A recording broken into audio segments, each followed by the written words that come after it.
personalidades que nos acompañan en este momento y en este acto de homenaje a la figura de Josep María Segarra. Como saben muchos los que frecuentan esta institución, hemos tenido siempre un gran interés como Ateneo Científico, Literario y Artístico por la cultura catalana. El año pasado conmemoramos la figura de Maragall con una conferencia de Ignacio Rivera sobre Maragall y Unamuno. Anteriormente dedicamos un acto muy emotivo a la figura de Luis Companys en el aniversario de su fusilamiento, y estamos en este sentido muy contentos, muy satisfechos, muy honrados de realizar ahora este acto de homenaje a la figura de Josep María Segarra. Me acompañan las ilustres personalidades que aquí se encuentran con ustedes: el señor Jordi Cabré, director general de Promoción y Cooperación Cultural de la Generalitat; el señor don Luis Permanyer, biógrafo y periodista, que hablará de Segarra también, el último poeta popular de Cataluña; el señor don José María Blecua, José Manuel Gata, que es el director de la Academia Española, y don Mario García, director de Arte.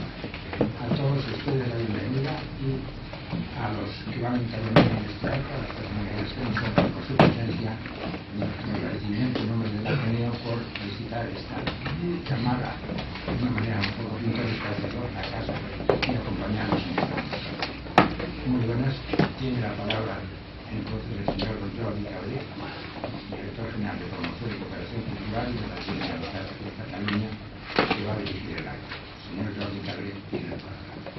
Bien, gracias. Bona nit, buenas noches. En primer lugar, disculpar al Consejo de Cultura, señor Ferran Mascarell, por circunstancias familiares graves, importantes, por no poder asistir a este acto. Nos consta que le hubiera hecho muchísima ilusión. De hecho, fue tanto él como el señor María Segarra fueron los principales impulsores del precedente en el Palau de la Música en Barcelona, y que ahora tiene su versión propia en Madrid. Dar las gracias a los que nos acompañáis y a los que veis posible este acto de homenaje, al Ateneo Científico, Literario y Artístico y a su presidente Carlos París por acoger el homenaje, al señor Luis Permanyer por haber ideado este acto junto con otras personas, al señor José Manuel Blecua por haber tratado de glosar la importancia que tuvo Madrid en el escritor y el rastro que él dejó Madrid en la ciudad, al director del Teatro Español de Madrid, Mario Gas, que le da fragmentos de las memorias dedicadas a Madrid. Y decir un par de cosas: que desde el Departamento de Cultura de la Generalitat de Cataluña hemos iniciado una línea de actuación estable para homenajear los grandes hombres y mujeres catalanes de cultura. En el caso de Segarra estamos hablando de un hombre puente, de un hombre que, aparte de su gran obra, aparte de ser un hombre popular, un creador popular, un hombre querido en su tierra, fue un hombre que, por circunstancias personales, históricas, y por haber estado donde estuvo y haber vivido en la época que le tocó vivir, tuvo que hacer un poco de puente, tuvo que vivir entre dos tierras, y la huella que dejó tanto en Cataluña como en Madrid son dignas de ser glosadas como hacemos hoy, ¿no? A través de estos homenajes, tanto en el que hicimos el Palau de la Música, de carácter más popular, de carácter más de, si queréis, de espectáculo, más accesible para todos los públicos, como en este, queremos rendir tributo al talento, esfuerzo y creatividad y compromiso de los hombres que han contribuido a configurar nuestra identidad colectiva. Tenemos el deber de tejer puentes entre el hoy, el ayer y el anteayer, y también puentes geográficos. Y lo tenemos que hacer dando a los hombres y mujeres que han liderado el país, desde la política, desde la economía y desde la cultura, un trato preferente. La primera de esta serie de homenajes la hemos dedicado a Josep María Segarra, como hombre de cultura fundamental para explicar la Cataluña y la España de su tiempo, y en buena parte también la de hoy. A través de la poesía, del teatro, de la novela, del periodismo y la traducción, conectó y conmovió sus contemporáneos en Cataluña y en España. Hace 5 minutos nos preguntábamos si sería posible encontrar un Segarra, una figura equiparable a Segarra en el momento actual, y hemos tenido serias dificultades. Segarra nos hizo más ricos, más sabios, nos aportó nuevas dimensiones de la cotidianidad. Y lo que continúa haciendo hoy, su palabra es viva, rabiosamente actual, y queremos justamente darle la vida que merece. Este es el segundo acto que celebramos dentro del programa de actividades en homenaje a Josep María Segarra a los 50 años de su muerte. Nos hemos citado en Madrid, en este caso, para rememorar el reconocimiento que Segarra tuvo más allá de Cataluña, y para recordar el intercambio de ideas que tuvo con los intelectuales españoles. El gran simbolismo de trascendencia de celebrar este acto en Madrid y precisamente en el Ateneo es porque Madrid cautivó a Segarra. Hubo un idilio entre Segarra y la ciudad y entre Segarra y las gentes de Madrid. Su primera etapa en Madrid, entre 1916 y 1918, bajo el pretexto de los estudios en el Instituto Diplomático y Consular, fue absolutamente fundamental para él. Se enamoró de la ciudad y de su atmósfera tan particular. Cultivó una estrecha amistad con escritores intelectuales que pronto se convertirían en los grandes nombres del pensamiento y cultura española como Ortega y Gasset. Aprendió a dominar el castellano con maestría. Segarra construyó su propia geografía de Madrid. El Madrid de los Austrias, el Prado, el Café del Pombo, con la tertulia de los sábados, capitaneada por Gómez de la Serna, y sobre todo el Ateneo. El Ateneo fue el domicilio constante de su espíritu durante sus primeros años en Madrid. En sus palabras, fue la base para dar 3 toques de consistencia humana y social a su vida: el refugio de cualquier hora y el recurso honesto para un chico de 22 años. Su rápida inclusión en la Junta de la Selección Literaria da muestra de ello. Para Segarra, el Ateneo hervía de intelectualidad. No existía en Madrid, literalmente, sector intelectual con solvencia que no comulgase de una manera eventual o constante con el Ateneo. Y en la chicharrería del Ateneo pudo conocer a Baroja, Unamuno, Valle Inclán, Juan Ramón Jiménez, Enrique de Mesa, Ramón Pérez de Ayala, Enrique Díaz de Canedo y a Manuel Atraño, secretario en ese momento de la Junta Directiva. Por todo lo que vivió en esos primeros años, la oportunidad de recostarse con asiduidad con Madrid, cuando fue nombrado consejero de la Sociedad General de Autores, fue un momento muy feliz para él. Encontró calidez, admiración, afecto y respeto, y se eligió, como dijo Joaquín Calvo Sotelo, en el representante del Seny. Segarra quiso a Madrid, a sus intelectuales y a su cultura.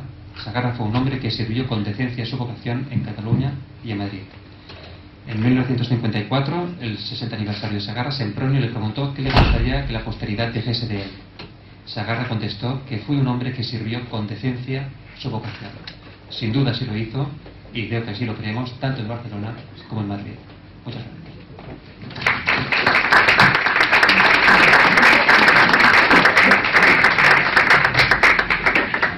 Seguidamente, el señor don Luis Fernández tiene la palabra.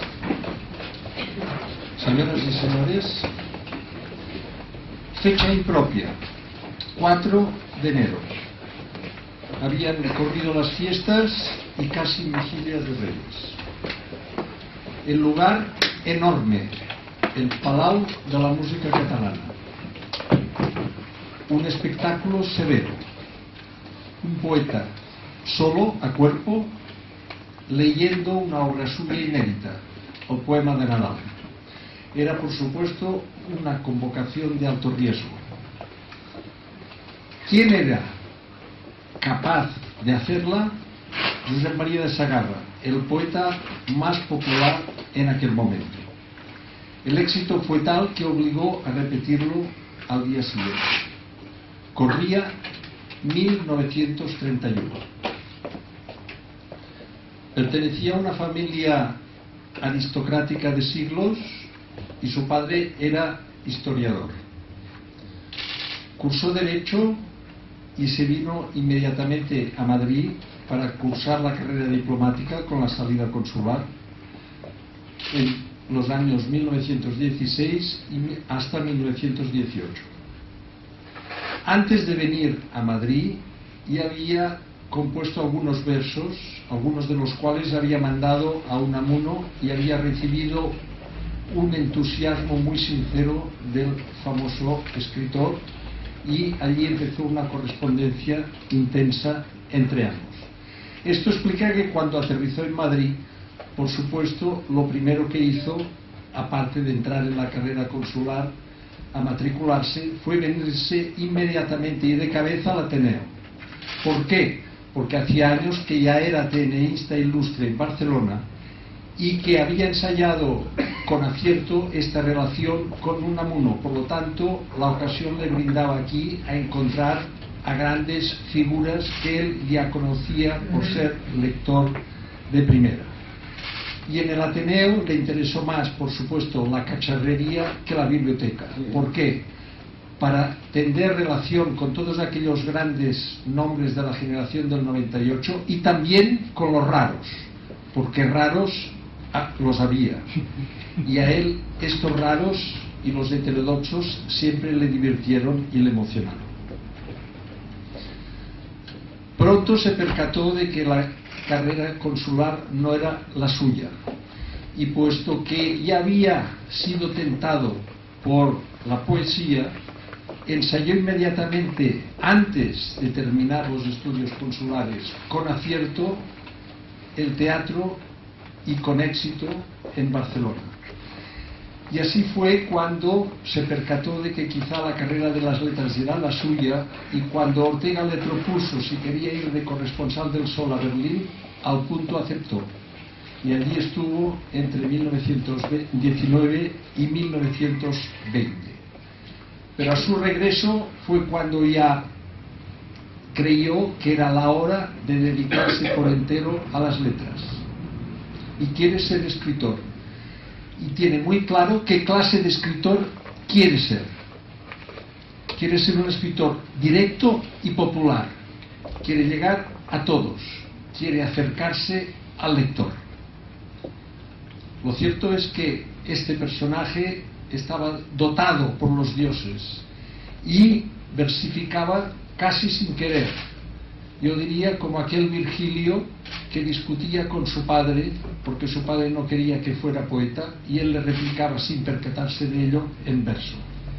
Este don poético lo aplicó no solamente a la poesía, sino también a su teatro, pero siempre fue desde el inicio no un poeta de piso, no un poeta de torre marfileña, sino un poeta que quiere acercarse al espectáculo exterior. Y ese espectáculo exterior puede ser, por supuesto, la ciudad en la cual vivía, pero sobre todo va a ser, al principio de su carrera, va a ser su tierra, va a ser su país.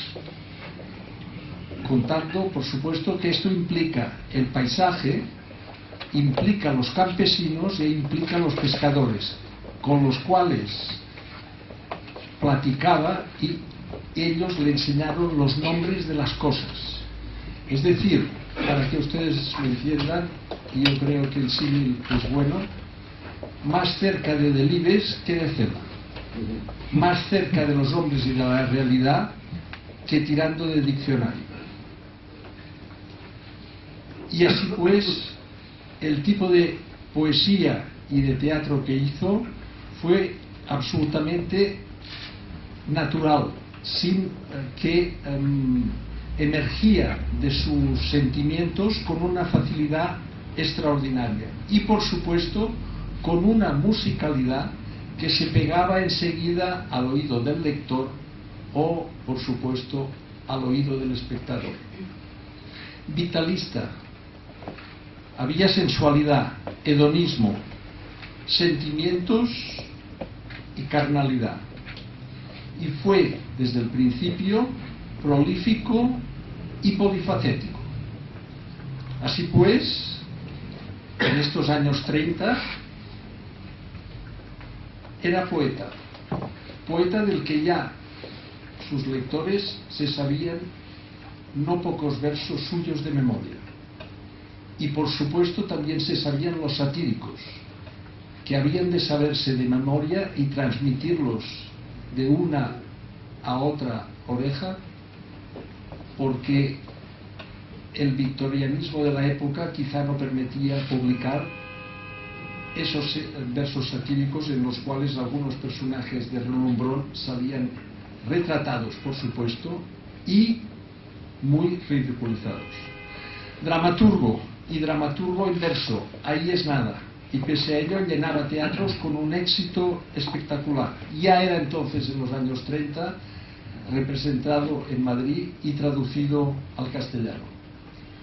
Novelista de fuste, por supuesto, pero novelista también de escándalo, porque algunas de sus novelas eran novelas escritas en clave de la realidad barcelonesa y burguesa de la época.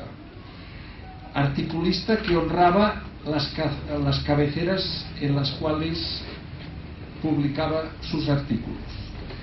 Y al propio tiempo, personaje de su ciudad y de la sociedad de su tiempo.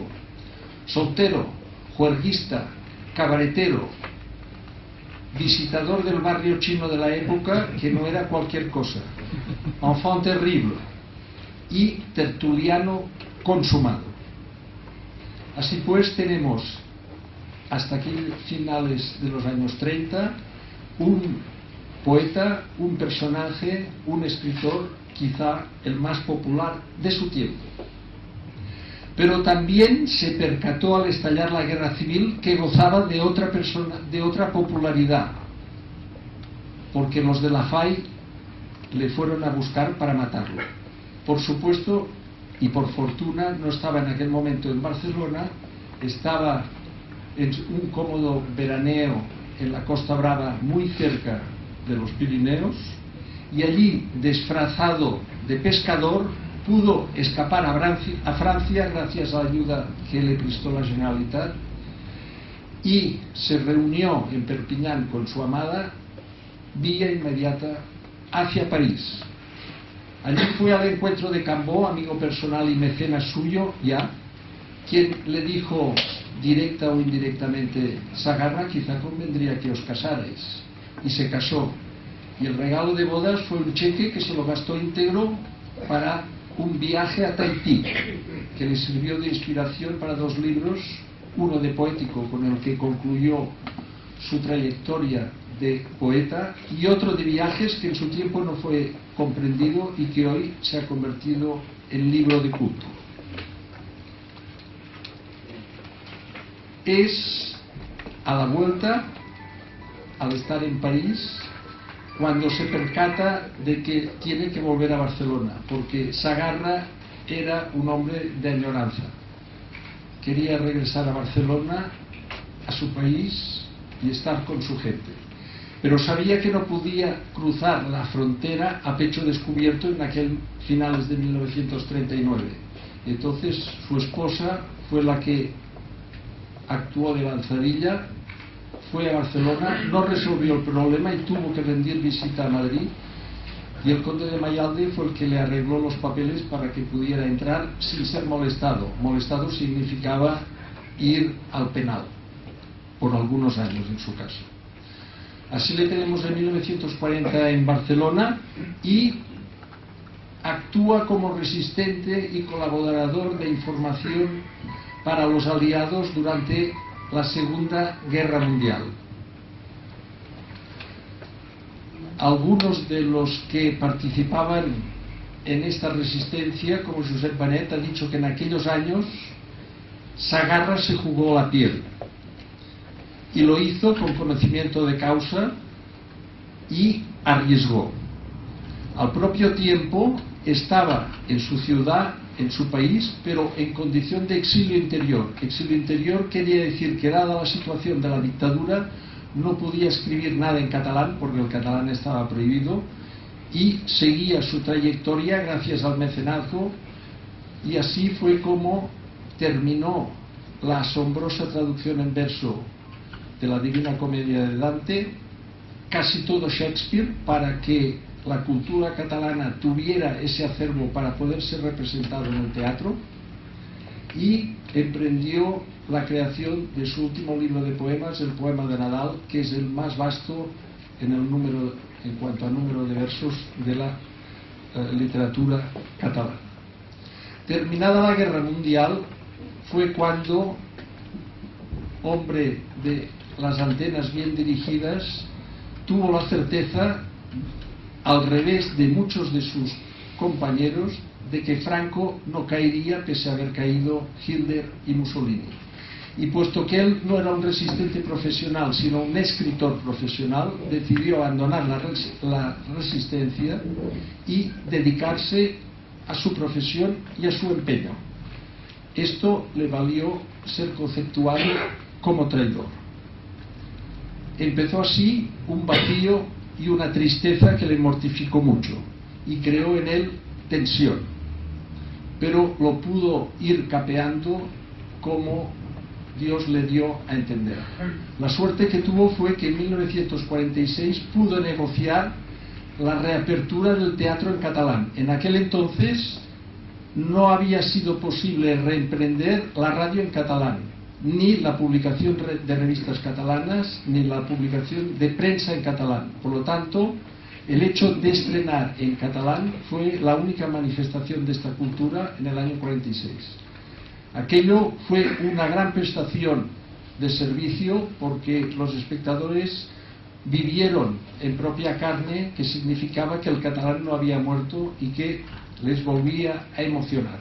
Y esta misión y esta gran misión la cumplió durante todos los años, porque la suerte que tuvo y que tuvimos todos los barceloneses fue que cada vez que estrenaba era teatro lleno y éxito casi siempre. Ya se sabe que el mundo del teatro, el resultado no es científico. En 1948 fue nombrado consejero de la Sociedad General de Autores de España, y por ese mero hecho le volvieron a tildar de traidor. Cada mes tenía que rendir viaje a Madrid y consumía aquí varios días, lo que le hizo muy feliz porque reencontró la ciudad que tanto le había emocionado durante aquellos 2 años de la carrera consular. También encontró algunos viejos amigos. Un día, yendo por la calle, topó con Ortega. Y Ortega se le acercó y le dijo: hombre Sagarra, qué alegría reencontrarle. Pero dígame, aparte de mal, ¿cómo le van las cosas? Hizo también nuevos amigos, como los Calvo Sotelo, Ruiz de Iriarte, Neville, López Rubio, Fernández Shaw, su pariente, el marqués de Lozoya, lo reencontró aquí. Y el marqués le dijo: no sabes bien cómo te quieren aquí. Así pues, en aquel 1916 ya había tendido un puente con la cultura castellana, y a partir de este 1948 este puente de otro signo distinto se refuerza en él y lo mantiene. Son relaciones personales, no de tipo institucional como las que se habían hecho al amparo de la República y al amparo de la actitud, podríamos decir, de resistente o al margen de la dictadura, para establecer puentes de relación entre los intelectuales catalanes y castellanos. En esta época es traducido, es representado con éxito en Madrid. Sus memorias tenían que ser prologadas por Ortega, pero la muerte se lo impidió, lo hizo Cela. Obras de teatro suyas las tradujo Pemán. En fin, fue un escritor, el único escritor en Cataluña que siempre vivió solo de la pluma. Pla, por ejemplo, vivía del periodismo, aparte de sus libros. Pero él nunca tuvo lo que se dice un sueldo. Y de esa pluma vivió, y vivió bien. Eso a veces se hace pagar, porque la envidia funciona y entonces la relación se hace muy difícil. Entre traidor y envidiado, cada vez la vida en Barcelona se le hacía más tensa, y fue cuando entonces pensó que podía reanudar aquellos aires juveniles que le habían llevado a Berlín. Y por eso, a punto de comenzar en Roma el Concilio Vaticano, tuvo la idea de proponer a La Vanguardia y al diario Ya de irse a Roma y vivir en Roma una larga temporada, por lo menos mientras durara todo el concilio, para ejercer de corresponsal. Pero la muerte se lo impidió. El día que murió, el teatro que estaba representando una de sus obras, una adaptación de Molière para el gran actor cómico Capri, estaba lleno hasta los topes. Así pues, he intentado trazar con rapidez una línea del personaje y del poeta rápida, pero sobre todo también centrada, no tanto entrar en profundidad en sus obras, sino en el perfil del personaje, presentándolo tanto como tipo, como autor, como el poeta, el último poeta popular de Cataluña. Esto puede ser una apreciación mía, subjetiva, imprecisa y equivocada, pero hay a veces hechos que son más claros y representativos de algo que se pretende demostrar. Ahí van dos. Después de haber hecho la biografía de Sagarra, al cabo de los años creí que valía la pena hacer una edición de sus poemas satíricos, algunos pocos de los cuales habían sido publicados antes de la guerra. Y en esa labor de investigación fue cuando descubrí que no pocas personas de Barcelona sabían de memoria algunos de estos poemas satíricos que no habían sido publicados en ningún sitio y de los que no quedaba rastro alguno. Fue entonces cuando tuve la sensación de revivir un Fahrenheit, aquella película francesa en la que los libros estaban prohibidos y la gente se recitaba los libros de memoria. Esta es una prueba fidedigna de cuál era la popularidad de este poeta decenas de años después. Habían pasado más de 50 años o 60 de alguno de estos poemas. Y a continuación, una anécdota que me contó él mismo en su casa un día. A finales de los años 20, los sindicatos deciden hacer una huelga salvaje en Barcelona que no se había pedido permiso. Y el empresario del Teatro Romea, Canals, decide mantener el estreno puesto que sabe que tiene un as en la manga. Y él dijo: veremos quién aguanta mejor. Los sindicatos se rebelaron y dijeron que no se podía tolerar que ante una ciudad completamente dormida, parada por ellos, se pudiera mantener una representación de tal categoría y trascendencia. Y entonces decidieron reventar, boicotear ese estreno. Los líderes decidieron no ir ellos al teatro, pero enviaron unas escuadrillas que compraron la entrada con toda naturalidad, con la consigna de que se situaran en el Gallinero.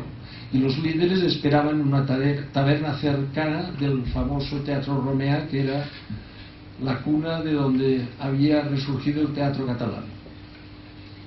Empezó el estreno y mientras iban tomando copas, el reloj iba pasando. Y pasó un cuarto de hora, media hora, una hora y no salía nadie del teatro. Hasta que al cabo de 2 horas salió la gente con toda naturalidad y tranquilidad. Los de las cuadrillas se presentaron allí y entonces uno de los líderes le dijo: bueno, ¿y qué? Y uno de ellos confesó: es que este hijo de puta hace unos versos. Muchas gracias por su atención.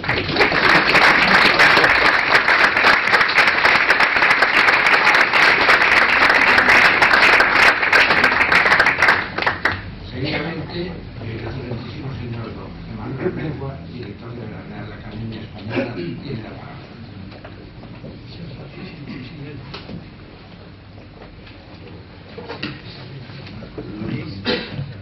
Señor Jordi Cabré, señor Luis Permoñé, señor Mario Las, estimado, señoras y señores, muchas gracias.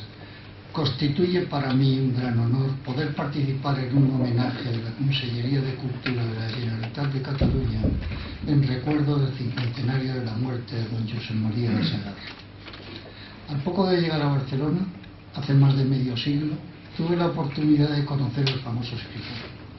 Fue en una cena de homenaje a Díaz Playa en el Salón Rosa del Paseo de Gracia. Conservo una foto del acto. En ella, Joan y yo estamos mucho más jóvenes y Aurora Díaz Playa está tan guapa como siempre.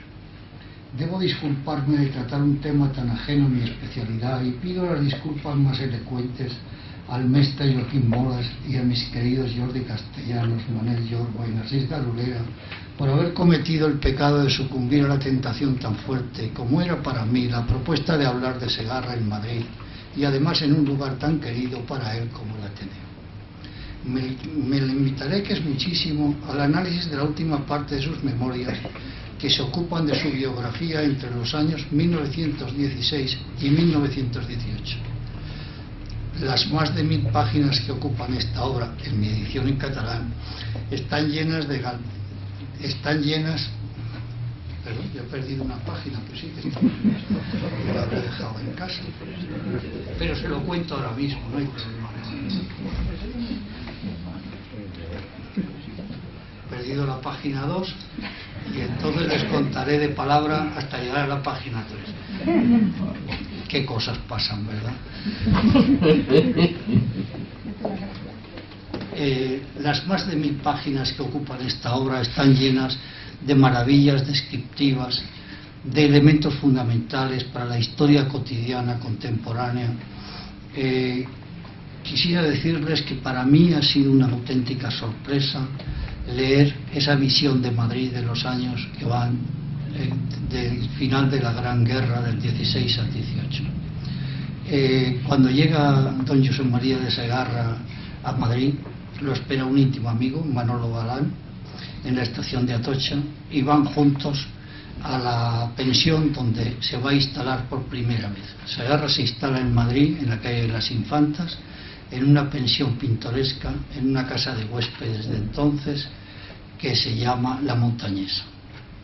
Nada más dejar el baúl y los paquetes en La Montañesa, Segarra y Luján y Galán se van corriendo a ver Madrid. Arrancan precisamente de la Puerta del Sol y van por la calle Arenal a ver el Palacio Real. Está impregnado de recuerdos galdosianos. En cambio Galán, su amigo, resulta que lo que es un barogiano puro y quiere llevarlo por las callejuelas de la Busca, de la Mala Hierba. Recorren entonces fragmentos de Madrid como la calle Mayor, perfectamente galdosianas, pero otras zonas son de otro tipo, pasan por la Torre de los Lujanes, la calle del Rollo, la del Sacramento, la Plaza del Cordón. Y yo me quedaba, dice Segarra, con los ojos dilatados, como un musol inexperto, como un mochuelo inexperto. El mundo de Madrid, espectáculo recién descubierto, le proporcionará horas de observación y de reflexión. Las plazas, las calles, el cambio urbano que acaba de suponer la Gran Vía en contraste con las calles aledañas, recuerdos de la ciudad del siglo de oro, la calle de la Abada, por ejemplo. En Madrid todavía está la calle de la Abada. Abada es un blusismo del español, es un rinoceronte, es del persa Badak, y entonces la calle de la Abada es que tenían un rinoceronte y por un módico precio les enseñaban a los transeúntes el rinoceronte. Fíjense cómo es siglo de oro puro. Las costumbres como ir deambulando por las 4 calles, luego hablaremos de las 4 calles, operación que él describe con un verbo maravilloso del catalán que es el verbo badar. Pues muy pronto, junto a las pensiones, las casas de huéspedes, existen unos espacios simbólicos urbanos, la Puerta del Sol, la calle del Prado, la Gran Vía, unos espacios culturales, el Ateneo, que contienen microespacios simbólicos muy bien delimitados, hoteles, cafés, librerías, la de Fernando Fe, la de San Martín, el Monte de Piedad, que es una de las experiencias más curiosas, precisamente donde estuvo instalada por primera vez la Real Academia Española, en el palacio del Marqués de Villena, los lugares familiares, Velázquez 12, que es el piso donde vive su tío Joaquín, el piso de Serrano de don José Ortega, la casa de Jorge Juan donde viven Zenobia y Juan Ramón, sin olvidar el Instituto Diplomático y Consular del que les ha hablado el señor Permayo. Todos estos espacios recogen a protagonistas de muy diferente extracción. Unos no tendrán ni nombre, un pobre borracho con chistera que pide en la Puerta del Sol que le recuerda al menipo velazqueño. Y otros protagonistas merecerán un magnífico retrato de varias páginas, redactado con extraordinaria voluntad de estilo, que es una de las características fundamentales de la prosa de Segarra. En algunos, el recuerdo del Quevedo y de Valle Inclán no ocultan la fuente.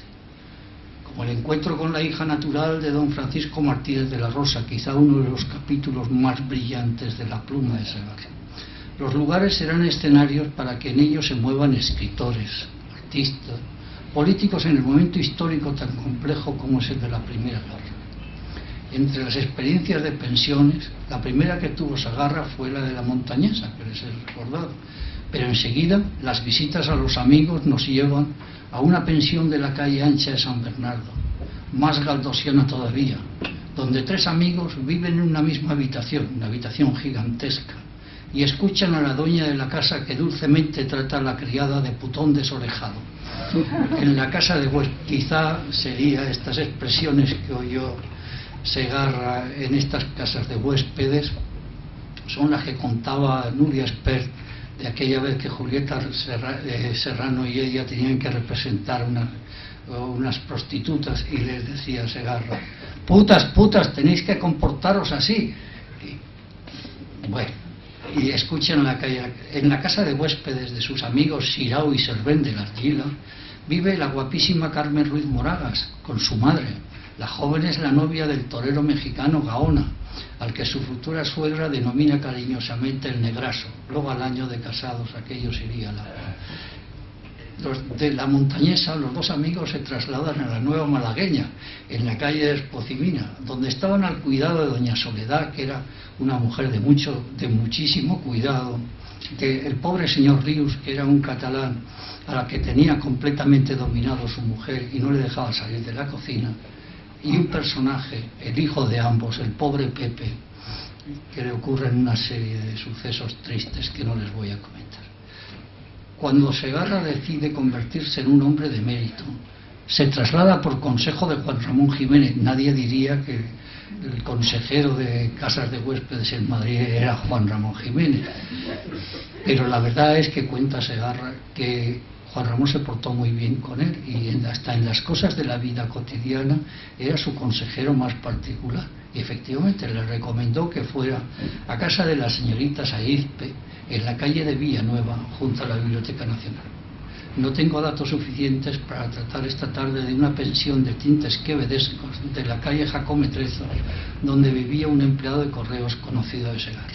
Estos espacios contrastan con los hoteles como el Palace, recién estrenado, y otros menos modernos, el Hotel París o el Hotel Inglés, en el que el dueño, el señor Arenillas, personaje cervantino, argumentaba constantemente con el diccionario de la Academia citado de memoria. Me da terror pensarlo.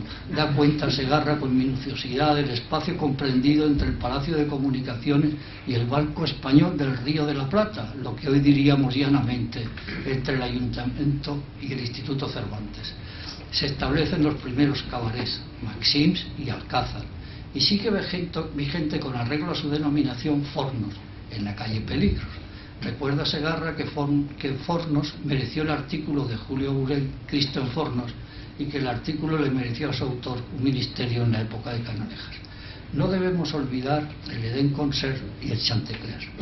Ambos lugares de perdición le llevan también a contrastar la pobreza de Madrid en esta especialidad frente a la riqueza de Barcelona.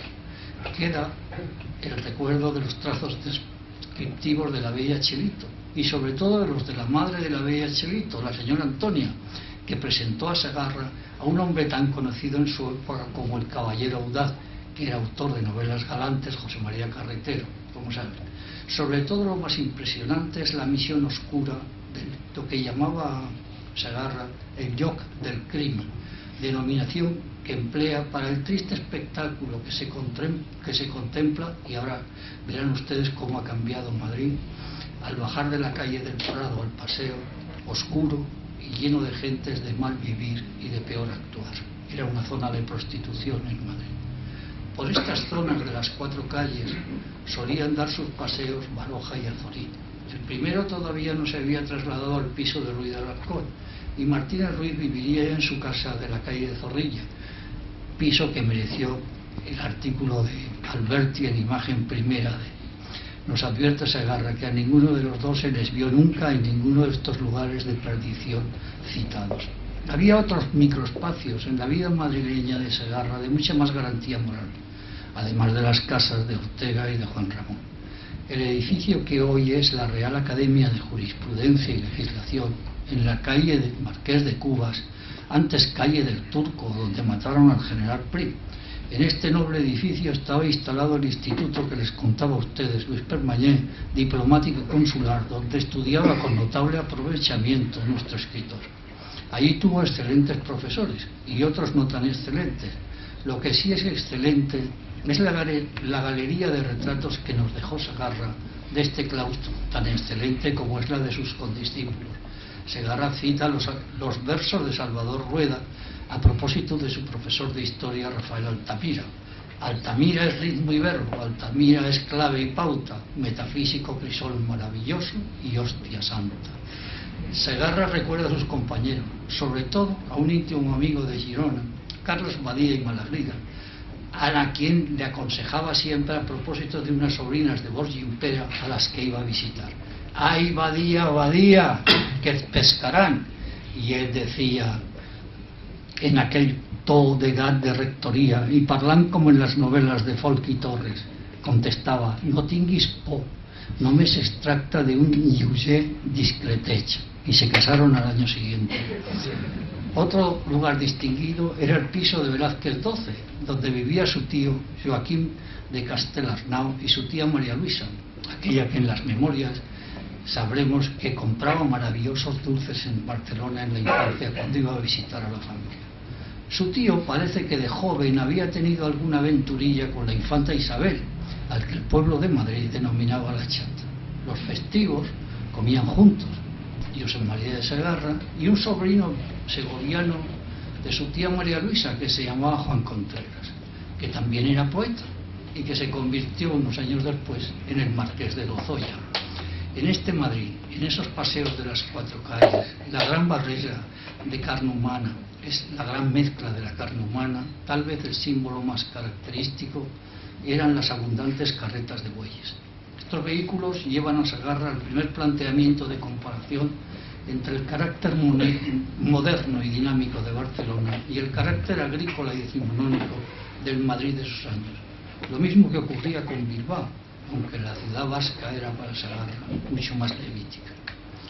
El espacio más importante que encuentra Segarra en Madrid es el Ateneo, la docta casa, dotado de la maravillosa biblioteca, lugar de opositores y estudiosos, y la cacharrería. Era presidente el Abra queda un retrato magnífico de nuestro escritor vallinclanesco puro. El espacio del Ateneo, del que muy pronto participa en celebraciones, tertulias, discusiones literarias y no literarias, me parece que fue definitivo para la formación de Segarra. Personajes como el rector Carracido, el doctor Simarro, Cortezo, con la aventura del perro que se contaba de él. Cortezo había operado a un perro que se había encontrado por la calle y se había roto una pata y le había curado, y luego el perro pues se marchó de casa. Y contaba la tradición piadosa de Madrid que un día llamó a la puerta el perro, llamaba con la pata en la puerta, y es que llevaba otro perro con la pata rota para que se lo curara el doctor Cortezo. Yo creo que tengo el sillón del doctor Cortezo en la academia.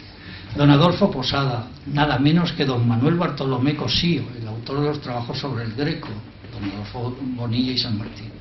De paso, tenemos las visiones rápidas por la casa de don Julio Cejador, de don Ramón Méndez Pidal y de don Américo Castro, junto con los últimos años de don Armando Palacio Valdés.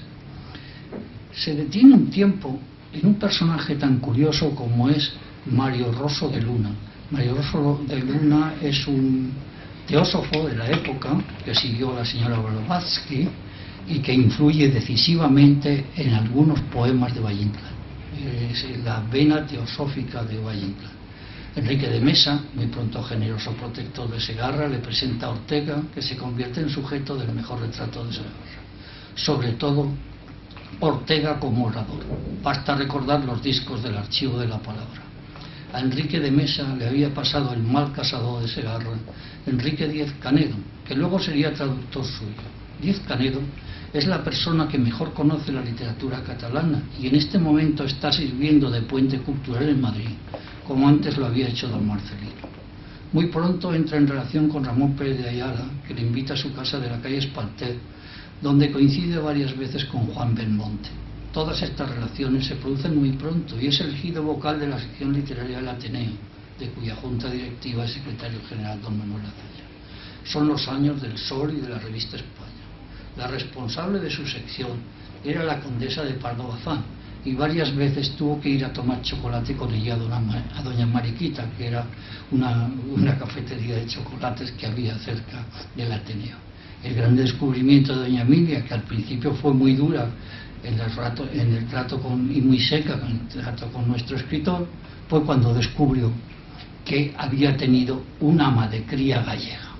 La vida, como se dice en catalán, que es un personaje que aparece muy bien descrito en las memorias, fue el gran descubrimiento de doña Emilia. Entonces, doña Emilia ya dejó de interesarse por la literatura, por los trabajos, por el Ateneo, y solo cuando estaban delante del chocolate y los melindros le preguntaba: vamos a ver, ¿se engordó usted mucho? ¿Qué contaba? ¿Qué le enseñó? ¿Qué canciones?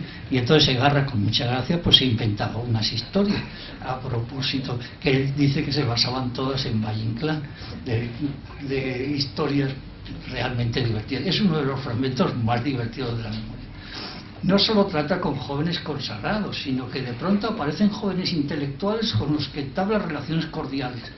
Recuérdese, por ejemplo, el encuentro con don Melchor. Dice que de pronto llega un joven penibético que no se le entendía muy bien lo que decía, y resulta que este joven penibético que no se entendía muy bien, que se decía que un día iba a escribir cosas muy grandes, era nada menos que el jovencísimo don Melchor Fernández Almagro, aquel que García Lorca le dedicó un poema que dice a Melchorito.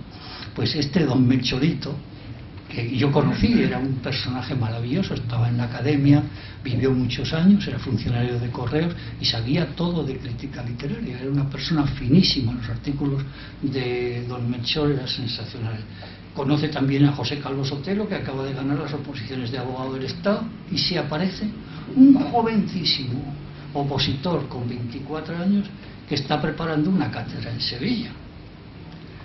Y este joven que está preparando una cátedra en Sevilla es Pedro Salinas. Pedro Salinas es descrito como una figura, como un oso grande, amigo suyo, que recuerda con cariño, los sigue a través de Jorge Guillén, al que encuentra en París el año 47, sigue la historia de Pedro Salinas en Puerto Rico, es la época del contemplado, y sigue también la poesía hasta el último libro. A través de un amigo se entera que don Pedro tiene mucho interés en leer su traducción de la Divina Comedia. La prepara con mucho cuidado para regalársela para Navidad. Justo muere 2 o 3 días antes de enviarle el paquete don Pedro en los Estados Unidos.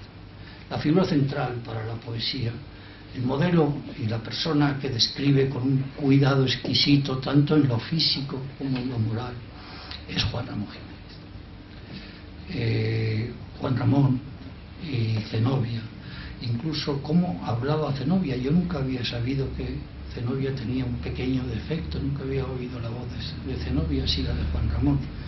Y entonces sabía que era muy buena cocinera y le preparaban unos dulces maravillosos, y iba a tomar el té a casa de Juan Ramón en Jorge Juan.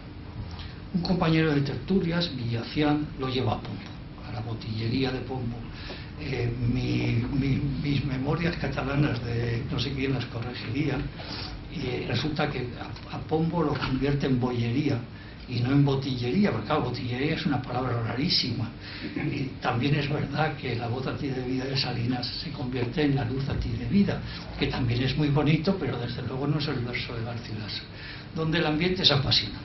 Ramón Gómez de la Serna predicaba, como saben ustedes, todos los sábados en la botillería de Pombo. Ahí estaban personajes curiosísimos de la bohemia, Pedro de Répide, Emilio Carrere, un poeta de Lorca, Eliodoro Puche, es un poeta curiosísimo, y después se ha quedado profundamente olvidado, Arturo de Hoyos y Vinén, Rafael Lasso de la Vega, Eugenio Noel, Cansino Resén.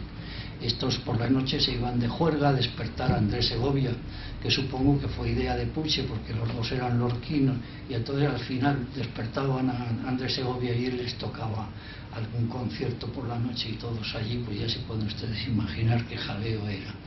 Pero no todo fueron preocupaciones artísticas. La España de la época madrileña de Segarra no podía dejar indiferente a un joven de la Lliga.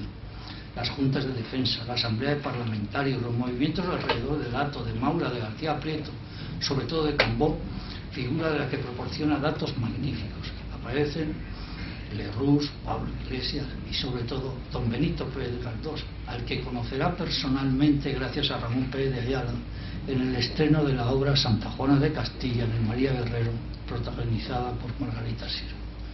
En estos momentos de los trabajos literarios de Segarra se ven paralizados por un encargo de Cambó para que fuese a ayudar a un candidato de la España Grande, era el partido, el lema de Cambó, a Barbastro. Segarra en Barbastro y Barbastro en Segarra será el motivo de esta intervención, porque la calidad de la narración y el estilo descriptivo bien merecen en otra ocasión, que hoy se me escapa por haber elegido mal el título de mi intervención. Un encuentro de Segarra con Pere Corominas y con Ignacio Iglesias le lleva a su primer encargo teatral que modificó su vida de manera radical hasta el punto de abandonar todos sus estudios y tomar la decisión de dedicarse únicamente a la creación literaria del periodismo. Rondalla d'Esparpers, título que recordaba a Romance de Lobos, confiesa, y que tenía en su tema influjos de Maragall y de Valle Inclán, era esta obra. La obra no tuvo un gran éxito, sirvió para que Badía y Malagrida, aquel que se había casado con la sobrina que se iba a casar con la sobrina de Box Impera, montara en Madrid un homenaje por todo lo alto, que tuvo un éxito grandioso. Joaquim Sirao, Mauricio Bacarice, Ramón Gómez de la Serna, Enrique Díez Canedo, Enrique de Mesa, Martínez Sierra, Eduardo Marquina, Amadeo Vives. Fue el momento en que conoció al maestro Vives y después se hicieron muy amigos. Pérez de Ayala, Pedro Salinas, Moreno Villa. Aquí acaba una historia concebida como, y dice en catalán una frase cuando se pone a trabajar en sus memorias: fer una mica de dissabte. Es decir, limpiar la casa, limpiar un poco todo su espíritu. No es una confesión, pero sí son textos llenos de verosimilitud. Entienda bien el lector, termina en el prólogo, que todo el tiempo que aquí le presento, que ha sido en mi tiempo, ya no tornará, ya no volverá. No he hecho ni una sátira ni una elegía. No he hecho más que una confidencia amable. Muchas gracias.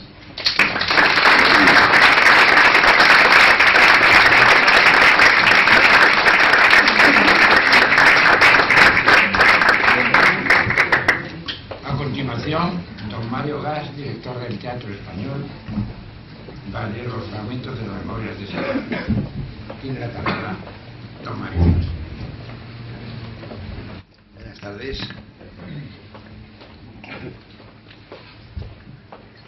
Realmente, después de oír a mis antecesores en el uso de la palabra, lo mejor es pasar directamente a la palabra del poeta de José María de Segarra.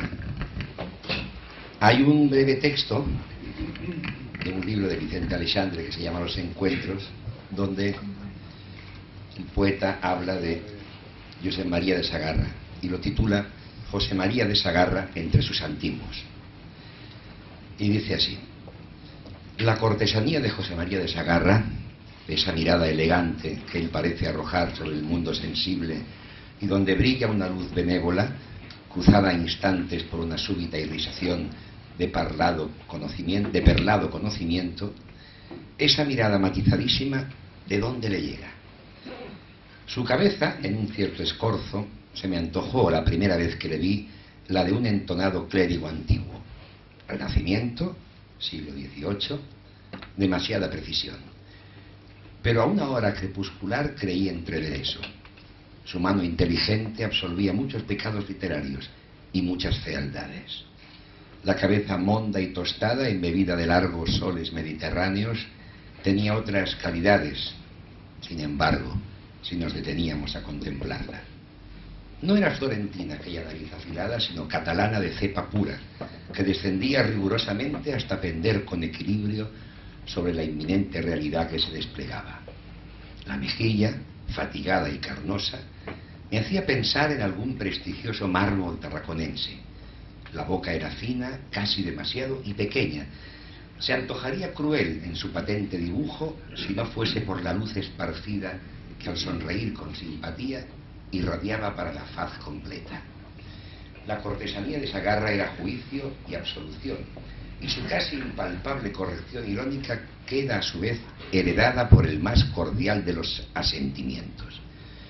La primera vez que le vi, en la primera fila de una sala de conferencias, el Ateneo Barcelonés, si no me equivoco, su presencia misma en aquella ocasión ya era para mí la más amable de las aseveraciones.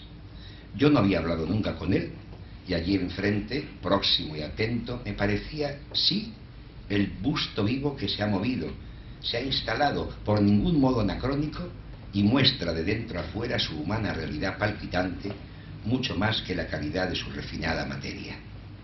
Luego, una hora más tarde, le oí conversar, pastosa palabra, escuché su dicción, de sonido tan nítido que daban ganas de dibujarlo. Chispeaban los ojos de Sagarra, y sobre el uniforme color del rostro, un rosa romano, es ese toque brevísimo lo que más se recuerda, junto con la rotundidad de la cabeza, fundida en la memoria con la impresión primera eclesiástica y la segunda del togado silente que han cobijado siglos de tierra maduradora bajo unos azules incomparables.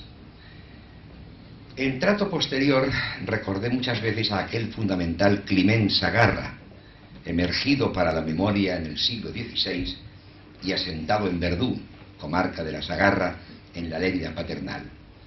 Pilar primero de esta serie de hombres que forcejeasen. A don Joseph de Sagarra y de Valdric, historiador de la España transfretana, en sus ratos de ocio autor, así, de versos pulcros y suficientes. Yo no le veía tomar carne en ninguno de los rasgos del que contemplaba.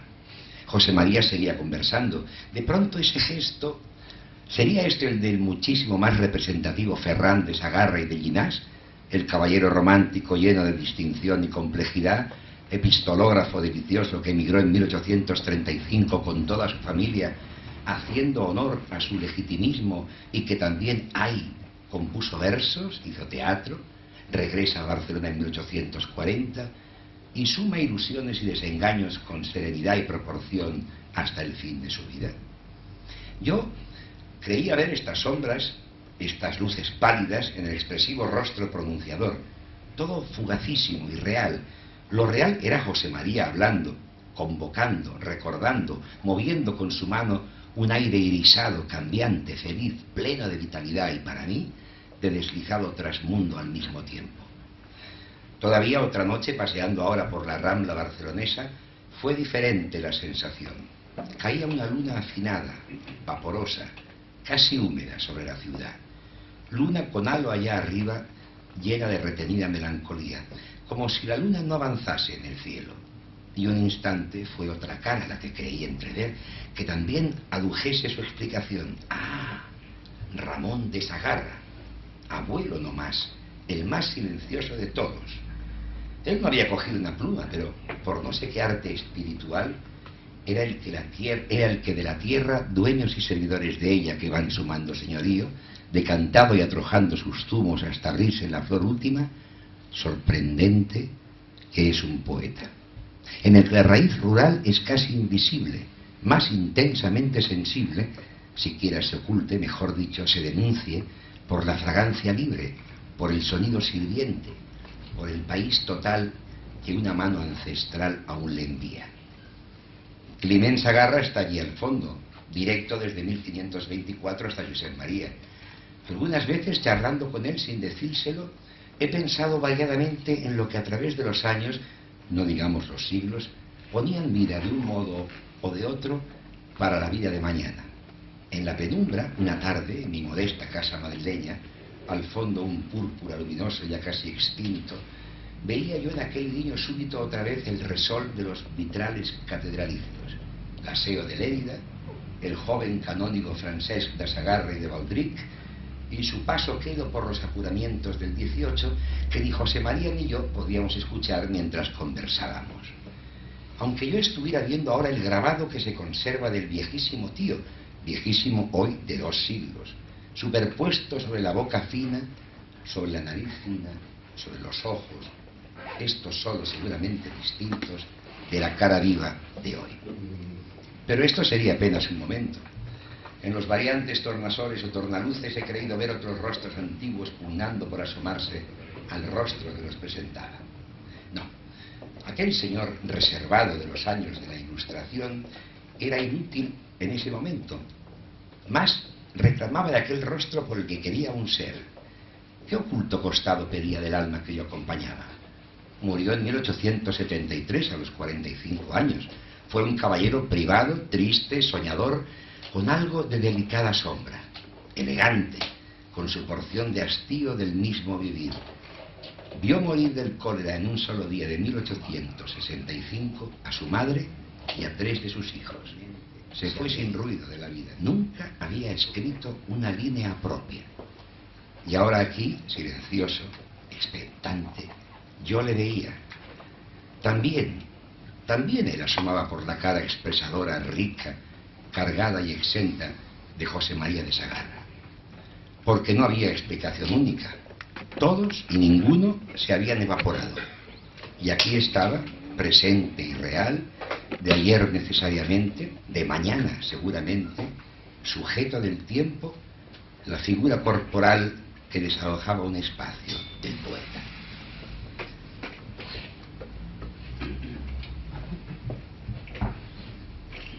El profesor Blecua ha transitado por toda la parte madrileña de las memorias del poeta con una precisión pasmosa y brillante. Voy a leer algunas cosas un poco, pues bueno, la primera impresión, la mitad del itinerario, el conocimiento de algunos personajes y la despedida de Madrid.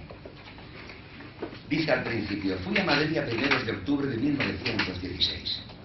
El viaje lo hice de día y con tiempo suficiente para que las horas me resultasen un poco largas. A las 11 de la noche llegué a la estación de Atocha, donde Manolo Galán había ido a recibirme. Ya nos habíamos puesto de acuerdo y me encargó una habitación en su pensión.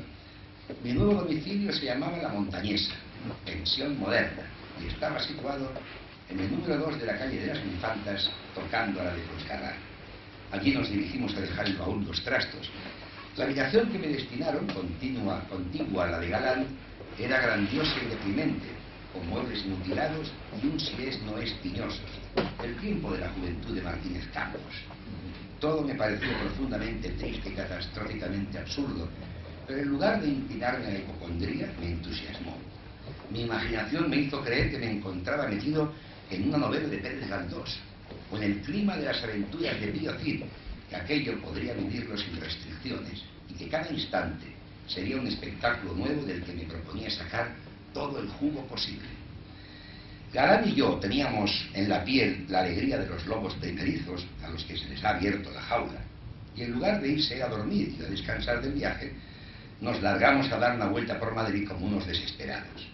Galán, que conocía la topografía urbana de la capital, hizo de mentor, pero no muy pedagógico, sino con el corazón dispuesto a cualquier salida de madre. Caminamos 2 horas. Desde la Puerta del Sol fuimos por la calle del Arenal a contemplar el palacio de los monarcas españoles, favorecido por el claro de luna. Había alguna ventana iluminada, y yo supuse que bajo una de aquellas luces le daban un jarabe importante a don Gonzalo, el hijo más pequeño del rey, que entonces debía de tener un par de años y que en época muy posterior murió en un accidente de automóvil. Después de hacer nuestra meditación sobre la Plaza de Oriente, fuimos por la calle Mayor a la gran plaza de la Villa, que me produjo un efecto sensacional. Felipe III en su caballito gordo y abarrocado, presidiendo la respetable arquitectura de aquel cuadrado egregio, me dejó más que satisfecho. Galán, creo que ya lo he dicho, era un devoto de Pío Baroja, y entonces me hizo ir por unas calles y unos barrios que respondiesen vagamente al clima de la Busca o de Mala Hierba. Bajamos por toda la calle de Toledo, la de las 100 y pico tabernas, según cuentan las dos. Nos introducimos por travesías sórdidas. Recuerdo una que se llamaba Callejón del Perro, no sé si todavía existe. Metimos la nariz en algún local popular de áspera eficacia y yo me quedaba con los ojos muy abiertos como si fuese un mochuelo inexperto. Volviendo después a la Plaza de la Villa, Galán, que era un guía malicioso y conocía mis gustos, me hizo pasar ante la Torre de los Lujanes. Seguimos por la calle del Rollo, la del Sacramento, la Plaza del Cordón y todo ese delicadísimo turrón que es el Madrid de Felipe II y que medio a oscuras me dejó completamente en éxtasis. Lo que iba comprendiendo la capital de España me parecía una cosa muy diferente de lo que había visto hasta entonces, y adivinaba en ella una elegancia seca y poco fastuosa, pero con un nervio y una personalidad que me dejaba con la boca abierta. Reincidiendo en la Puerta del Sol, no me perdonó una escapada a la plaza de Santa Cruz a echar una ojeada al bermellón del Ministerio de Estado, y desde allí recorrimos toda la calle Atocha, y por último en esta misma calle en la que bullía una animación picaresca y vocinglera, nos sentamos en el terciopelo sanguinolento y castigado del Café de Zaragoza, que fue uno de los más típicos de Madrid, y Benavente lo utiliza como escenario para su comedia La losa de los sueños. Esta primera visión nocturna no podía ser más satisfactoria. Me dormí con un sueño impregnado de fantasmas favorables. Me sentía encendido de una vitalidad optimista. Respiraba la satisfacción de encontrarme lejos de la familia y de mis relaciones corrientes. Mi padre me asignaba 60 duros al mes. Con la mitad pagaría la pensión, y con los 30 que me sobraban y con lo que ganaría escribiendo algún articulito sería el amo. Todavía no conocía nada de una manera concreta. Apenas había visto una arquitectura y una gente extraña medio oscuras. Pero todo hasta entonces había sido de mi agrado. Todo lo encontraba de primera como escenario de mi fabulosa libertad. Sigue después descubriendo la ciudad y nos pasamos a otro punto en el que dice: aunque en Madrid vivía lejos de la familia, no había podido no obstante separarme del todo de esta rémora, porque en la calle de Velázquez, número 12, mi tío Joaquín de Castellarronau y mi tía Luisa me esperaban cada domingo a comer. Mi tío tenía entonces 70 años. A los 80 y tantos publicó una especie de memorias, más reducidas que las que yo escribo, y en ellas, de una manera discretísima, deja entrever sus amores con la infanta Isabel, aquella a quien le llamaban la chata y que fue tan popular. Creo que eran muy jóvenes los dos, y debió de ser en la época en que mi tío era ingeniero director de la granja, y durante el verano iba a cazar con Alfonso XII y toda la camarilla. En las conversaciones que tuvo conmigo me dejó entrever algo del mismo modo que me contó ciertos chismes de la corte española de 1870 y 1880, que no dejaban de tener su gracia. En aquella época mi tío mantenía una íntima amistad con el general Lóriga, conde de Grove, que fue el más destacado preceptor de Alfonso XIII. A este señor, hecho una ruina, como mi propio tío, lo había encontrado alguna vez en la calle de Velázquez, escandalizándose de la actualidad de entonces si la comparaba con su juventud. Hacía lo que hace todo el mundo cuando llega a una cierta edad, lo que sin darnos cuenta hacemos yo y los de mi época, que han cumplido los 60 años.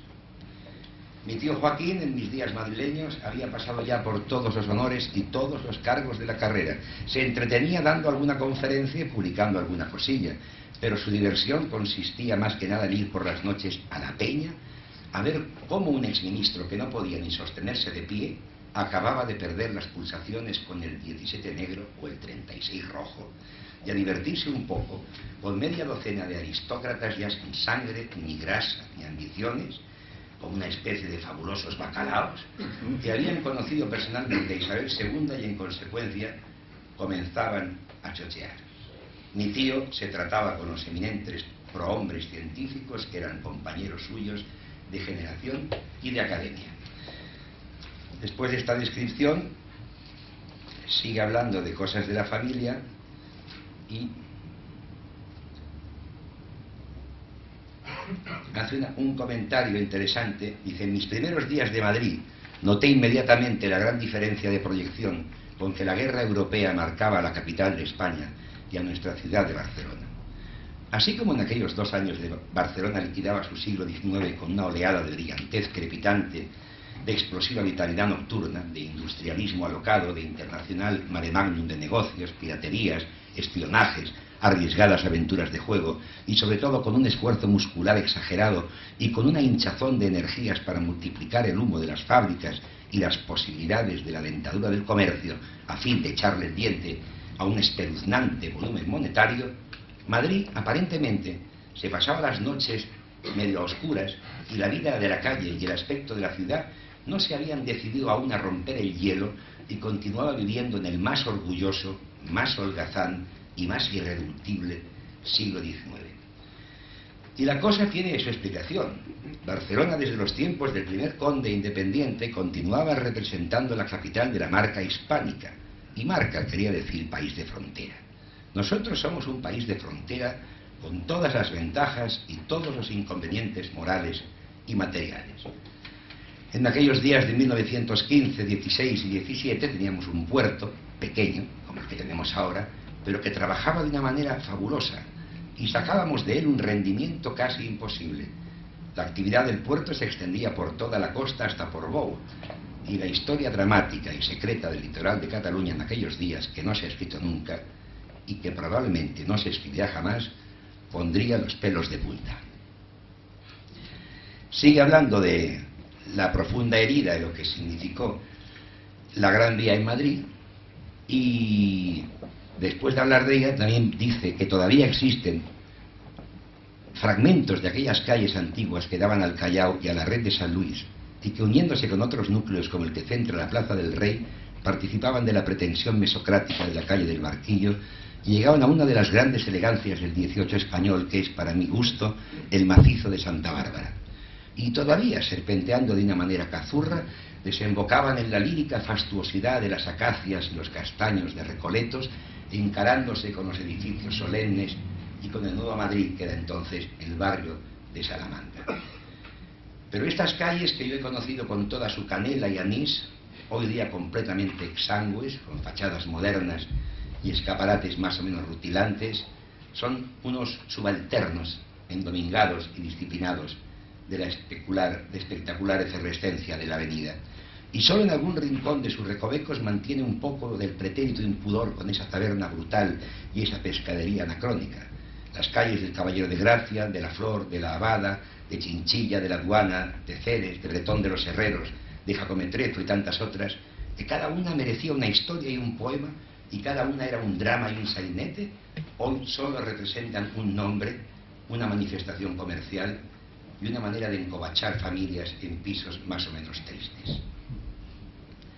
Yo, porque soy un hombre de buena fe, siempre que puedo salto de la Plaza del Callao a la calle de Tudescos, y saco la nariz y trato de estirar las piernas por la calle de la Luna, y sobre todo me meto por la corredera baja de San Pablo, donde todavía existe la negra comisaría de mis tiempos y el Teatro Lara, que es igual que entonces.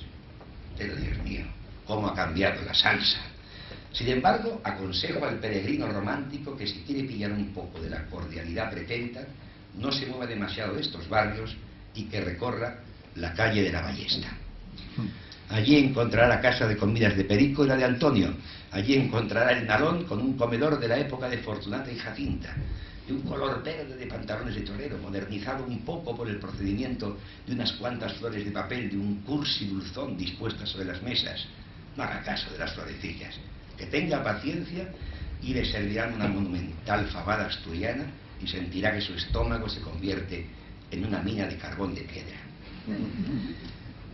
El centro de Madrid del año 1916 era la Puerta del Sol y el edificio del Ministerio de la Gobernación, hoy Dirección General de Seguridad, dicho en el año 52 o 54. Era, con su famoso reloj y su color de pierna de cordero cruda, la oscura piedra de la Meca, al que acudía no solamente la devoción de todos los madrileños, sino la bobaliconería de las 49 provincias llegadas a la capital. La Puerta del Sol disponía de unos cuantos cafés de importancia: el Universal, el de Correos, el de Puerto Rico, el de la Montaña, el de Levante, y allí mismo el Café Colonial y el Café de Madrid, que yo conseguí ver con la misma decoración de los tiempos de Moratín. Y solo a 2 pasos, en la calle de Carretas, estaba el antiguo café y botillería de Pombo, y alguno más cuyo nombre no puedo precisar ahora. Todos estos cafés funcionaban febrilmente desde las 3 de la tarde a las tantas de la madrugada, y esto solo ya dice algo sobre la calidad de la gran plaza madrileña. Acompañando la exuberancia de cafés, 2 librerías venían a demostrar que en aquel mundo de intensa pereza se respiraba un poco de cultura. Una de ellas era la de Fernando Fe, pequeña pero espesa y prestigiosa. Venía a ser en Madrid lo que la librería Verdaguer fue en nuestra Rambla a principios de siglo, cuando vivía don Álvaro Verdaguer con su casquete de seda negra. La otra librería era la de San Martín, ante la cual fue asesinado Canalejas. Estas 2 librerías todavía existen con el mismo nombre y mantienen aún el honor cultural de la plaza. En la Puerta del Sol se mezclaba constantemente la más alta distinción con la más baja chusma. Cuando las noches comenzaban a refrescar, una desamparada juventud y una precaria madurez invadían la plaza y arrancaban la gran cantidad de papeles de las carteleras teatrales y de toda clase de anuncios para hacerlos servir de abrigo. Y envueltos en los papeles y el engrudo adherido, convertían aquel gran centro urbano en un gran dormitorio público. Para velar su sueño, las castañeras y los que vociferaban sin descanso El coche número 13 y otras novelas policíacas o pornográficas desaderezaban una especie de responsos acanallados y estridentes. Y a última hora los vendedores de periódicos llegaban a curiosas transacciones comerciales. Entonces el diario nocturno de mayor fuerza era La Correspondencia de España. A la correspondencia la llamaban La Corres, y yo he oído pregonarla de esta forma: La Corres a pitillo. Es decir, que el vendedor desesperado que se encontraba con la mercancía en los dedos ofrecía un ejemplar del periódico por uno de esos cigarrillos cuyo paquete de 20 costaba 40 céntimos.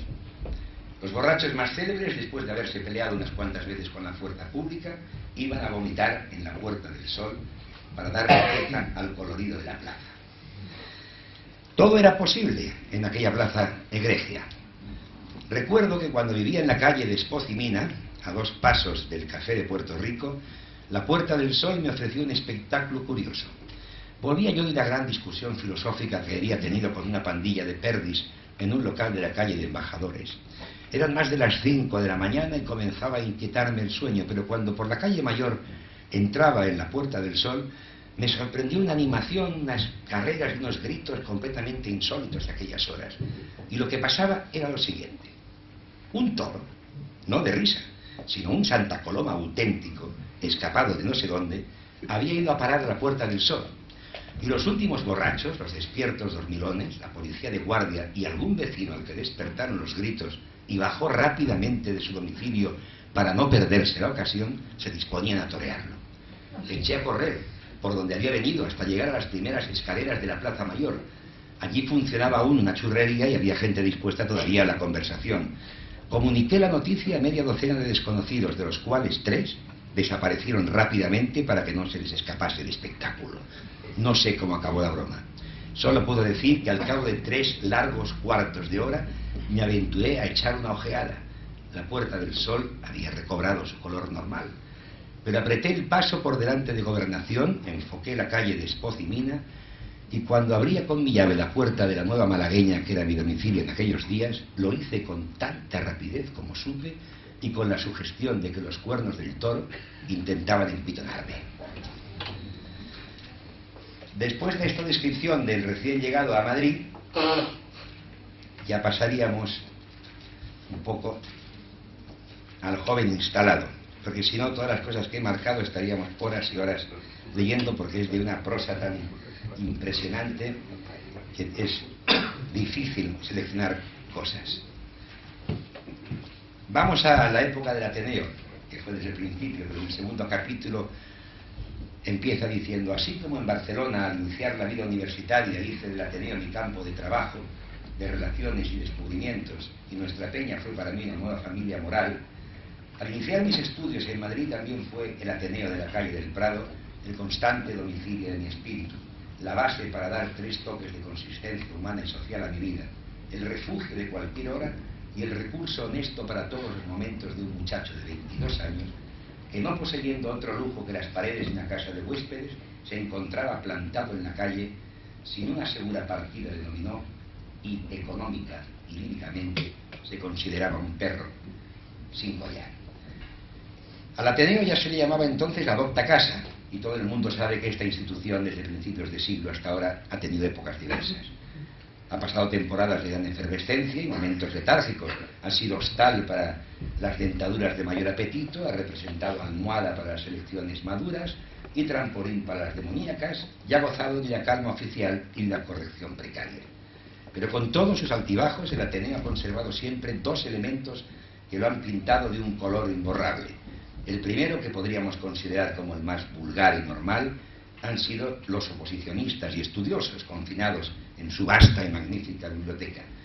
El segundo, de más lujo y el que realmente ha dado fama al Ateneo madrileño de caverna entre fáustica y anómala, lo han constituido esos personajes específicamente vagos, que poseedores de una simple vacuidad o de un arsenal de ideas, pero originales a su manera, han utilizado el Ateneo para vociferar, para discutir, para toser o para roncar, en esa parte del edificio destinada al libre pensamiento y a las iniciativas propias, y que ya en el tiempo de Cánovas y Sagasta se llamaba la cacharrería.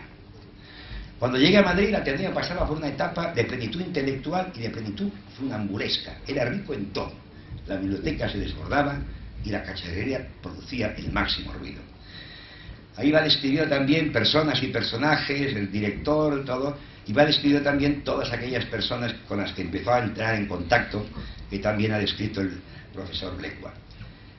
En una página llega y habla y empieza diciendo: don Ramón del Valle Inclán, cuando se había pasado 6 horas sentado en el Café Regina, disertando sobre los endemoniados de Sanlúcar o los hijos naturales de don Porfirio Díaz, se iba al Ateneo seguido de 2 o 3 de sus admiradores más adictos. A veces don Ramón no entraba en la cacharrería, se situaba en uno de los asientos del amplio corredor y continuaba el tema del café con un grupo que lo escuchaba boquiabierto. Pero si venía cargado con bala y tenía necesidad de llamar follón, forajido o malnacido a algún germanófilo que le saliese al paso, penetraba en el lugar de la conversación más viva y enseguida le hacían corro. Don Ramón pasaba por un momento brillantísimo, estaba trabajando en sus esperpentos y acababa de escribir los poemas de la pipa de Kif, que leyó una noche en el salón de actos delante de quienes se lo tomaban de buena fe y de unos jóvenes más o menos institucionistas que se las daban de finos y contemplaban a Valle Inclán como si fuese un payaso. Yo creo que el tipo más asno y más obstuso se encuentra entre los intelectuales peripuestos y suficientes que imaginan que el mundo ha comenzado con su insignificancia y la peca que les ha salido en la nariz. Recuerdo que oí la lectura de don Ramón al lado de Pérez de Ayala, y ante las risas y aspavientos de ciertos jóvenes, Pérez de Ayala, que no era un incondicional de Valle Inclán, se puso hecho una furia. Valle Inclán era magnífico, contando embustes, con su hablar ceceante y sincopado, que en el momento oportuno salía con un gallo que se quebraba líricamente o se deprimía en una voz lúgubre de capuchino que pasa hambre. Valle Inclán, con todas sus coronas de papel mascado que emergían de su sueño cafre y con las escobas más viles y prostibularias que él, como Don Quijote, consideraba como escobas de brujas omnipotentes, ha sido una figura colosal. Y si en sus escritos hay mucho oro auténtico, a pesar de un latón que no deja de haber sido forjado con cafurrería y hasta con alma, en su persona de carne y hueso y en el cucurucho alucinante de su imaginación, existió uno de los españoles más ricos de materia fáustica. Era naturalísimo que Valle Inclán, Baroja y Unamuno no se pudieran ver mutuamente. Si los hubiesen dejado, se habrían comido los hígados uno a otro. Y digo que era naturalísimo porque los 3 llevaban dentro un fantasma excepcional y exclusivista que no quería competencias. Lo que yo no veía naturalísimo, sino grotesco, era la posición melindrosa de unos intelectuales universitarios que hacían circular sobre Valle Inclán 4 tópicos de portería y no veían la densidad de aquel gran lobo cenceño perfumado de desolación y papel de Armenia. Sigue ahí hablando de todos sus encuentros, de los encuentros con Ortega y Gasset, con Díaz Canedo, con Enrique Mesa, con Ramón Pérez de Ayala, todos sus amigos. Habla mucho también de Pedro Salinas. Y finalmente habla también de lo que antes ha referido el profesor Blecua. En aquellos días comenzó mi amistad con un muchacho alto, moreno, que hablaba con acento penibético, no muy inteligible, que tenía algo de negroide en sus labios carnosos y exagerados, y en todo su conjunto parecía una especie de hijo de Jalifa, pero vestido con una corrección de lanas oscuras y corbatas británicas. Me lo presentó Díaz Canedo y me ponderó el valor de aquella juventud como una de las promesas de la crítica y erudición futuras. En el momento en que nos conocimos, no había publicado todavía nada importante, pero no tardó en insinuarse en el periodismo de los libros con una pluma elegante y responsable. El singular muchacho se llamaba Melchor Fernández Almagro, y hoy, al cabo de 40 años, ese muchacho de entonces es una de las pocas supervivencias de nuestro Ateneo de 1916. Y en cada viaje que hago a Madrid no sé prescindir de su palabra hospitalaria ni de un gusto que quizás es amargo, pero que seguramente es útil y que consiste en comprender ante la madurez de un amigo la realidad de la propia madurez. En los diálogos actuales con Melchor Fernández Almagro me doy cuenta de que lo mejor que se recoge en el pozo de unos cuantos decenios que nos han sacudido la piel, y a veces con violencia, es el consuelo discreto de una cordialidad ilustre.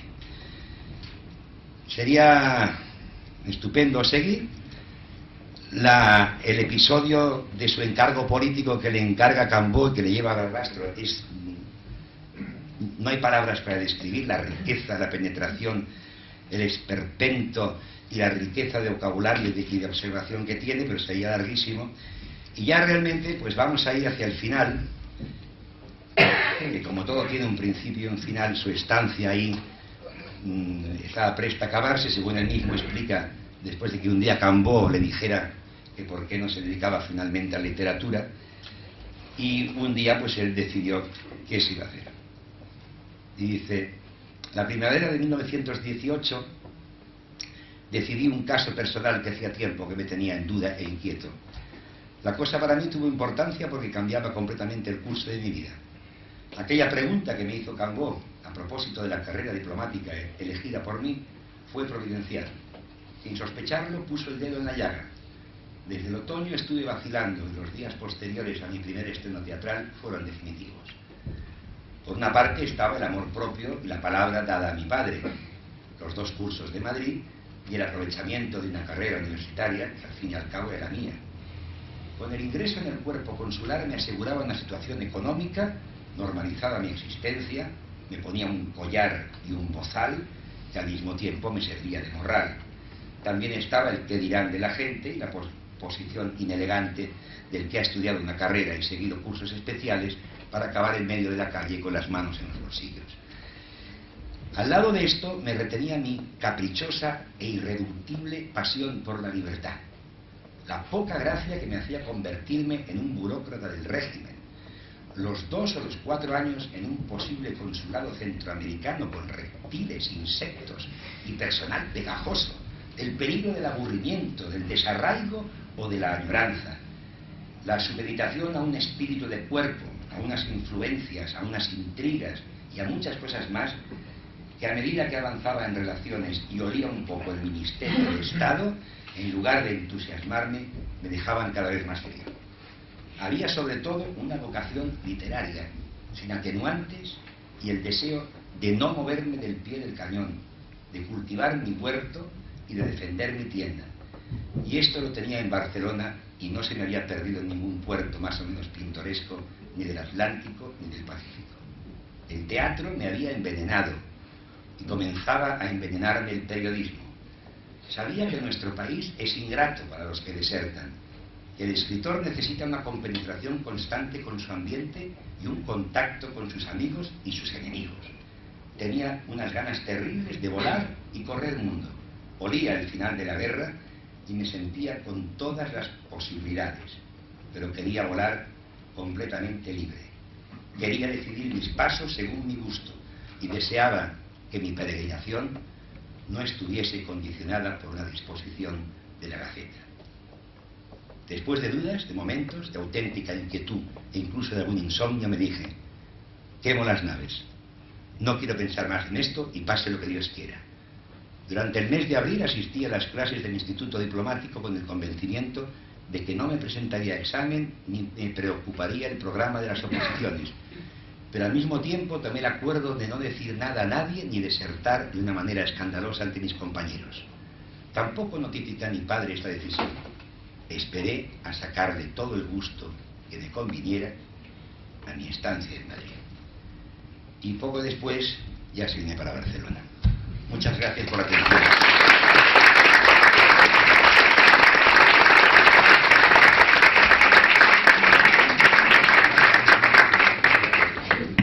En nombre del Ateneo y de todos los presentes, deseo agradecer a las personas que han intervenido tan brillantemente la aportación a la vida de esta docta casa que suponen sus intervenciones. Al mismo tiempo, deseo que este acto se vea no solamente como un homenaje a Segarra, sino también como un homenaje a la cultura catalana.